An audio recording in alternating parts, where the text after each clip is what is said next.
Chúa kết hợp loài người để giúp đỡ có nhau khi cần.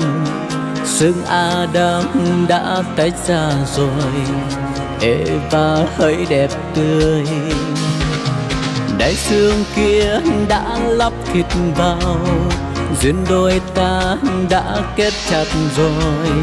Ta yêu nhau chung sức dài đầy, cảm ta Chúa trên trời. Xin ngôi cao chứng cho chúng con phút này, trong danh Cha toàn năng. Khi yên vui, khi lo âu vẫn không đổi rời. Nay suy tư mãi cùng nhau vượt qua.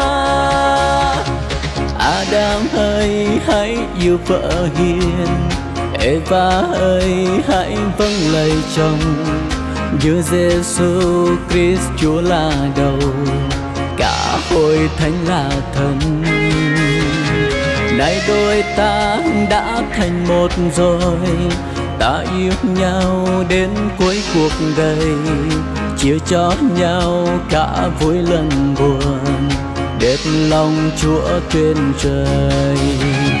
Xin ngôi cao chứng cho chúng con phút này, trong danh Cha toàn năng. Khi yên vui, khi lo âu vẫn không đổi rời.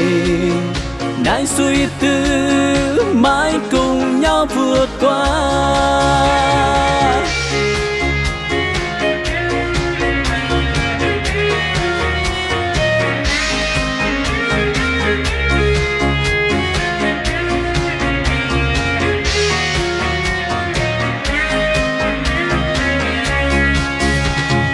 Ý muốn Chúa kết hợp loài người để giúp đỡ có nhau khi cần.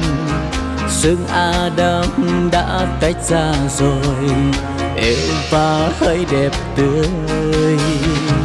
Đại xương kia đã lắp thịt vào, duyên đôi ta đã kết chặt rồi. Ta yêu nhau chung sức dài đầy, cảm tạ Chúa trên trời. Xin ngôi cao chứng cho chúng con phút này, trong danh Cha toàn năng.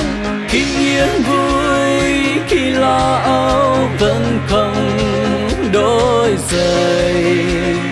Nay suy tư mãi cùng nhau vượt qua. Nay suy tư